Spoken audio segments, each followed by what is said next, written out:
हाँ, तो मेरे प्यारे साथियों, welcome to simple study academy. तो आज हम क्लास 9th केमिस्ट्री में पढ़ने वाले हैं, जो कि बिहार बोर्ड का है। और आप लोग घबराइए नहीं कि ये बोर्ड के माध्यम से नहीं पढ़ाया जा रहा है। आपको बहुत बेहतर से समझ में आएगा। हम आशा करते हैं कि आपको समझ में आएगा ही। आप बस पूरा देखिए। और ये भारती वन बुक है, न कि एनसीईआरटी। आपको यूट्यूब पर भारती वन न के बराबर टीचर्स पढ़ाते हैं आपको, तो मैं आपको भारती वन ही पढ़ाऊँगा। और जो भी बच्चे भारती वन से पढ़ना चाहते हैं, वो इस वीडियो को ज़रूर देखें। हमारा पहला चैप्टर का नाम है हमारे परिवेश के पदार्थ।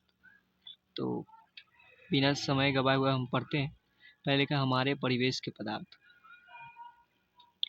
तो ये हमारे परिवेश के पदार्थ, हमारे काम के पदार्थ मतलब क्या होता है, परिवेश मतलब क्या होता है। हमारे मतलब तो आप लोग समझ गए, परिवेश मतलब और पदार्थ मतलब क्या होता है।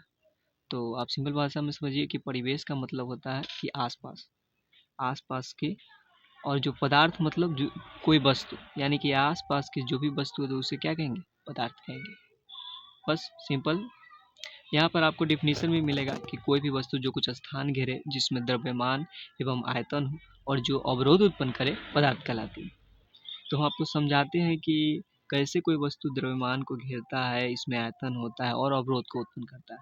तो हम पहले समझ लेते हैं। यहाँ पर लिखा हुआ है कि आयतन। तो आयतन को समझ लेते हैं। इसमें दिया हुआ है कि कोई भी वस्तु जो कुछ स्थान घेरे, जिसमें द्रव्यमान एवं आयतन हो और जो अवरोध उत्पन्न करे, पदार्थ कहलाती है। मतलब पदार्थ आखिरकार कौन सी वस्तु को पदार्थ कहेंगे, तो जिसमें द्रव्यमान हो, जिसमें अवरोध उत्पन्न करे और जिसमें आयतन हो। अब आयतन का मतलब क्या होता है समझाते हैं। आयतन का मतलब होता है खाली स्थान। आयतन का क्या मतलब, जहाँ पर जितना स्थान को घेरता है ना, उसी को हम लोग कहेंगे। जैसे मान लीजिए कि ये कोई बुक रखा हुआ है, तो ये इतना स्थान को घेर रहा है, इतना जगह को तो घेर रहा है। जैसे मान लीजिए कि मैंने यहाँ पर एक पेंसिल इसको रख दिया, तो इतना दूर को तो घेर लिया ना वो। उसी प्रकार से जहाँ पर आप अभी बैठे होंगे, वहाँ पर भी बुक सारा होंगे, कॉपी कलम होंगे, तो वहाँ पर कुछ स्थान घेरता है, उसी को हम क्या कर देंगे, आयतन कहेंगे। अब समझते हैं कि द्रव्यमान क्या होता है। तो जो जो वस्तु स्थान घेरता है ना, जैसे दुनिया की कोई भी वस्तु हो सकता है स्थान घेरेगा ही, वो वह क्या होता है कि उसमें कुछ ना कुछ तो भार रहेगा। अब जैसे मान लीजिए कि मैंने इस पेंसिल का उदाहरण दिया, तो इस पेंसिल को हम यहाँ रखेंगे, तो कुछ स्थान घेरा, तो क्या इसका कोई वजन नहीं होगा, 100% वजन होगा। आप भी जानते हैं कि वजन होगा ही। तो उसी को हम लोग द्रव्यमान कहते हैं। द्रव्यमान का मतलब ही होता है भार, और आयतन का मतलब होता है कि जितना दूर का स्थान को घेरे। अब अवरोध क्या होता है, अवरोध को भी हम समझ लेते हैं। अवरोध का मतलब ये होता है कि कोई वस्तु को जब हम उठाते हैं, तो उसमें कितना बल लगता है, मतलब अवरोध कितना बल लगता है। अब बिना बल लगाए हम किसी वस्तु को उठा सकते हैं क्या, बतलाइए, नहीं उठा सकते। कोई निर्जीव वस्तु, कोई निर्जीव आदमी, कोई मर गया कोई व्यक्ति, क्या वो किसी चीज़ को उठा सकता, नहीं उठा सकता, क्योंकि उसमें बल ही नहीं। तो बल रहेगा तभी किसी वस्तु को हम उठा पाएंगे। तो ये क्या हो जाएगा, ये हमारा हो जाएगा अवरोध। तो आपने तो उम्मीद करते हैं कि ये चीज़ समझ में आएगा कि परिवेश क्या होता है, पदार्थ क्या होता है। परिवेश का मतलब होता है कि आसपास के जो भी आसपास चीज़ है, पदार्थ का मतलब कोई वस्तु, दुनिया की कोई वस्तु जो आसपास में रहती है। आप लोग देखते होंगे column, copy, table, bench, cricket के जो भी सामान हो गए, यानी दुनिया के जो आपकी आंखों से दिख रही, उसी को हम पदार्थ कहेंगे। यहाँ पर आप डेफिनीशन है, हम आपको पहले समझा देते, आप बाद में हम क्वेश्चन आंसर भी आपको लिख के देंगे, बहुत बेहतरीन तरीके से और बहुत ही आसान भाषा में, ताकि आपको याद भी हो जाएगा। हम किताबी भाषा में नहीं लिखवाएंगे, पहले हम समझा देते हैं। तो उम्मीद करते हैं कि आपको अवरोध, द्रव्यमान एवं आयतन, अगर नहीं समझेगा तो आप फिर से उस वीडियो को पॉज करके पीछे से देख सकते हैं, कोई दिक्कत नहीं। हमारे पास अब दूसरा टॉपिक क्या है, द्रव क्या है। ये तो हमारा पहला टॉपिक खत्म हो गया। दूसरा है कि द्रव क्या है। द्रव क्या है, यहाँ लिखा हुआ है कि द्रव एक प्रकार का पदार्थ। भाई द्रव भी तो एक प्रकार का पदार्थ ही है ना। पदार्थ का मतलब क्या, जो कुछ स्थान घेरे, जिसमें द्रव्यमान यानी कि भार हो और जो अवरोध उत्पन्न करे। तो द्रव क्या है, द्रव को नीचे रखेंगे तो कुछ स्थान भी घेरेगा, जिसमें द्रव्यमान भी होगा। 1 litre, 2 litre, 5 litre, 10 litre, 1000 litre, कुछ तो भार होगा ना। तो उसी को वो भी क्या हो गया, द्रव भी एक प्रकार का पदार्थ ही है। तो आप लोग याद कर लिए कि द्रव एक प्रकार का पदार्थ है, जिसे किसी भी भौतिक प्रक्रिया द्वारा सहायता से उसे अनेक प्रकार में व्यक्त नहीं किया जा सकता। उदाहरण है, ये ज़्यादा जरूरी नहीं है, फिर भी हम थोड़ा बहुत बता दिए। अब हम आगे बढ़ेंगे और आपको समझाएंगे कि पदार्थ की भौतिक प्रवृत्ति।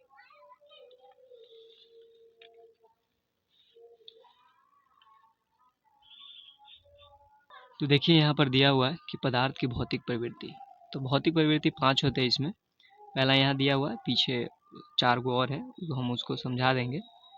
तो पदार्थ की भौतिक प्रवृत्ति क्या होती है, मतलब पदार्थ की प्रकृति को बताना है कि पदार्थ आखिरकार बना क्या है, वो कैसे काम करता है, कौन कौन पदार्थ है वो भी। जैसे मान लीजिए पदार्थ कणों का बना होता है। पदार्थ किस चीज़ को? कणों का बना होता है। आप लोग ये बहुत पहले से जानते होंगे, 7 8 से ही जानते आ रहे होंगे। फिर भी हम बता देते हैं कि पदार्थ क्या चीज़ से बना है, कणों से बना था। एक चीज़ क्लियर कर लीजिएगा, दुनिया के जितना भी वस्तु है वो कण से ही बना है। दुनिया का जितना वस्तु कण से, और जितने सजीव प्राणी वो कोशिका से बने होते हैं। चाहे पेड़ हो, चाहे जिस जो सांस ले सके वो कोशिका से बने होते हैं। हालांकि कोशिका अलग अलग प्रकार के होते हैं, लेकिन कोशिका से ही होते हैं। तो ये पदार्थ कणों का बना होता है। मतलब कोई भी वस्तु, जैसे ये है पेंसिल। पेंसिल क्या कणों का बना होगा? हमारे पास कुछ और भी चीज़ आपको दिखाते हैं। जैसे ये देखिए, ये कटर है, ये भी क्या है? ये भी तो कण से ही बना है। तो हर एक वस्तु क्या है, कण से ही बना होता है। तो दुनिया के कोई भी वस्तु हो वो कणों का ही बना होता है। और कण क्या होता है कि बहुत छोटे छोटे होते हैं। आपको बतलाते हैं कि आप किस प्रकार से इसे देख सकते हैं। जब आप अपने घर के बगल से जब सवेरे हो या शाम हो, जब कुछ किरणें अंदर की तरफ घर के अंदर जाती है, थोड़ा बहुत खोखला टाइप का होता है, तो अंदर के आप टॉर्च बार के भी देख सकते हैं कि वहाँ पर छोटी छोटी उड़ते रहता है। वहाँ पर छोटी छोटी बुझाए है कि वो किसी प्रकार का धूल कण, वास्तव में वो कण ही होता है। तो इस चीज़ को समझ गए होंगे कि पदार्थ कणों का बना होता है। तो उम्मीद करते हैं, अब अगला को देख लेते हैं।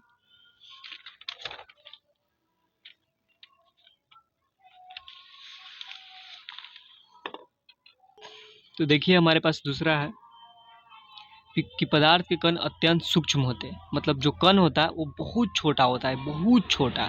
आप लोग, हम जैसा बताए कि आप जब रात को टॉर्च बारिएगा या जो भी मोबाइल लाइट जो भी हो, तो उसके सामने देखिए छोटे छोटे धूल उड़ते रहता है। वास्तव में वो धूल नहीं रहता, कण रहता है। तो वो बहुत ही छोटा होता है। आप भी देखे होंगे कि बहुत ही छोटा होता है। और पदार्थ के जो कण होते हैं क्या होते हैं, अत्यंत सूक्ष्म होते हैं। पदार्थ की 5 भौतिक प्रवृत्ति होती है, जिसमें हमने आपको 2 बताया। पहला कि पदार्थ कणों का बना होता है, दूसरा पदार्थ के कण अत्यंत सूक्ष्म होते हैं। आशा करते हैं आपको याद होगा पदार्थ क्या, दुनिया का कोई भी पदार्थ कण से बना होता है। और पदार्थ कण जो क्या होता है, बहुत छोटा होता है। सिंपल है। ये भी आपको समझ में आएगा कि कोई भी पदार्थ के कण क्या होता है, बहुत सूक्ष्म होते हैं, यानी कि बहुत छोटे होते हैं। अगला देखते हैं।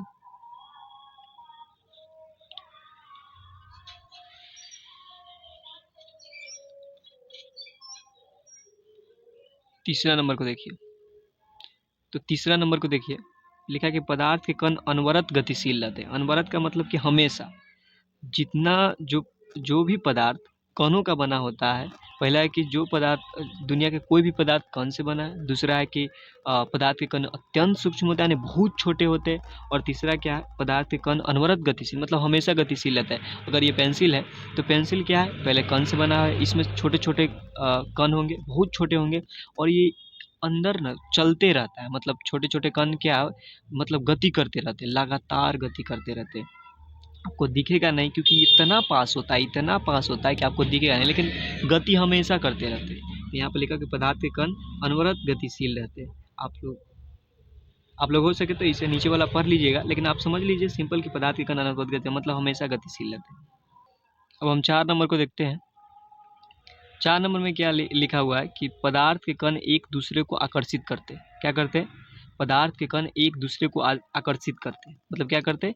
आपस में जोड़ते हैं। आकर्षित करने का मतलब खिंचाव होना, जोड़ना। तो हमने 3 तक तो समझ गए। ये चौथा है कि पदार्थ के कण क्या होते हैं, एक दूसरे को आकर्षित करते हैं। भैया आकर्षित करते हैं तभी तो एक दूसरे से बंधे। इतने कणों से ये पेंसिल बना हुआ है, बहुत ज़्यादा कणों से। जो आप पेन हाथ में लिए होंगे वो भी बहुत कणों से ही बना होगा, तभी तो जाकर के एक मजबूत बना है। तो पदार्थ के कण एक दूसरे को ही आप बहुत जोर से पकड़े हुए रहते हैं। मतलब एक दूसरे को समझिए कि छोड़वे नहीं करते, भाई छोड़ना मत, नहीं तो छोड़ेगा तो भाई टूट के तो बिखर जाएगा, इसलिए छोड़ता ही नहीं। तो इस चीज़ों को भी आप समझ गए होंगे। यहाँ पर दिया हुआ कि पदार्थ के कणों के बीच एक प्रकार का आकर्षण बल कार्य करता है। आकर्षण मतलब खिंचाव बल, आकर्षण होना, खिंचाव होना, ये तो आप लोग जानते होंगे। जिसे अंतरानुक आकर्षण बल कहते हैं। मतलब एक दूसरे को जो खींचता है ना, उसको कौन बल कहते हैं, अंतरानुक आकर्षण बल। मतलब 2 कण आपस में जो पकड़ के रहते हैं, उसी को क्या कहते हैं, अंतरानुक आकर्षण बल। तो ये चीज़ समझ में आओगी। देखिए, ताप बढ़ने पर कणों का वेग में वृद्धि होती है। इस पर ऊपर कुछ लाइन दिया हुआ है, इसको भी हम आपको बतला देते हैं कि ताप बढ़ने पर कणों में वेग में वृद्धि होती है, मतलब क्या गति हो जाती है।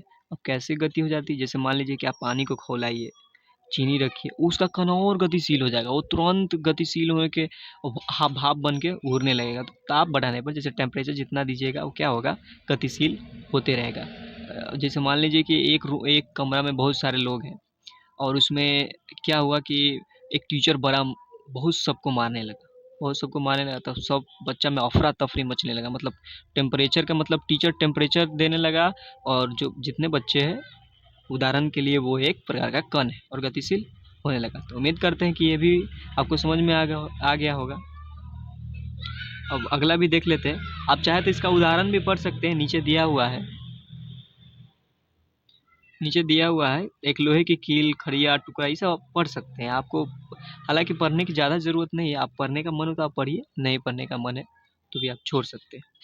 पांचवा देख लेते हैं कि हमारे पास पांचवा क्या है। पांचवा ये, तो हमारे पास पांचवा है कि पदार्थ के कणों के बीच रिक्त स्थान होता है। पदार्थ के कणों के बीच क्या होता है, रिक्त स्थान होता है।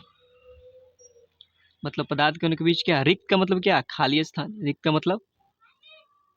मतलब कि खाली स्थान होता है। तब जब जो एक दूसरे को आकर्षित कर ले रहते हैं, कितना भी जोर से पकड़ ले रहे फिर भी कुछ ना कुछ जगह उनके पास जरूर होगा, खाली स्थान होगा। आप लोग देखे होंगे कि जब आपके घर और ईंट का बना होगा तो आपने देखा होगा कि जब हम पानी इस साइड रखते हैं या उस साइड उस दीवार पर छिड़कते हैं तो उस साइड मतलब धीरे धीरे चला जाता है। पदार्थ के कण के बीच क्या होता है, खाली स्थान होता है। आप जब भी देखिएगा कि फ्रिज में बोतल को रखते हैं तो पानी बाहर की तरफ दिखता है, तो ये सब कारण है कि उसके बीच खाली स्थान रहता है और धीरे धीरे पानी रसाव के माध्यम से बाहर चले आते हैं। तो इसको समझ गए। और जो खाली स्थान को इसमें दिया हुआ कि पदार्थों के कण के बीच रिक्त स्थान को हम अंतरानुक स्थान कहते हैं। मतलब इसी स्थान का नाम क्या हो गया, अंतरानुक स्थान। इसी स्थान का नाम अंतरानुक स्थान। अब पदार्थ के बीच अगर आकर्षण रहेगा तो अंतरानुक आकर्षण बल रहेगा, खाली रहेगा तो अंतरानुक स्थान रहेगा। तो उम्मीद करते हैं कि आपको यहाँ तक तो आपको यह बहुत अच्छी तरीके से समझ में आ गया होगा। तो उम्मीद करते हैं कि यह चीज़ आपको बहुत बेहतरीन तरीके से समझ में आ गया होगा। तो हम अगले क्लास में फिर मिलते हैं और आपको ये हमारा लेक्चर 1 रहेगा। आगे भी हम आपको सारी चीज़ें बहुत ही बेहतरीन तरीके से बनाएंगे। आप धैर्य रखिए, आपको ये नहीं सोचना है कि बोर्ड नहीं है, किस प्रकार से समझाया जाएगा। आप आराम से समझिए। आपको मौका 12 मिनट में, 13 मिनट में, 15 मिनट में अगर कोई व्यक्ति पूरे 2 पेज 3 पेज को आसानी से तुरंत जल्दी बतला देता, आपके समय भी बचेगा। हालांकि आप इन चीज़ों को पढ़ लीजिएगा, लेकिन इम्पोर्टेंट जो है हम आपको बतला दिए हैं और बाद में हम आपको एक एक लाइन को बेहतरीन तरीक़ा से लिखेंगे नोट्स की तरह। और फिर क्या होगा कि हम आपको प्रोवाइड करेंगे, एक नंबर आपको मिलेगा, उस पर आप व्हाट्सएप ग्रुप बनाया जाएगा, उस पर आपको प्रोवाइड करेंगे। आप लोग इसी प्रकार से बने रहिए। और वीडियो अगर अच्छा लगा कि नहीं मैंने इससे कुछ तो समझा, तो आप इस वीडियो को ज़रूर शेयर भी कर दें अपने दोस्तों के साथ और एक लाइक और सब्सक्राइब तो ज़रूर ही कर दें। चलिए आज के लिए धन्यवाद।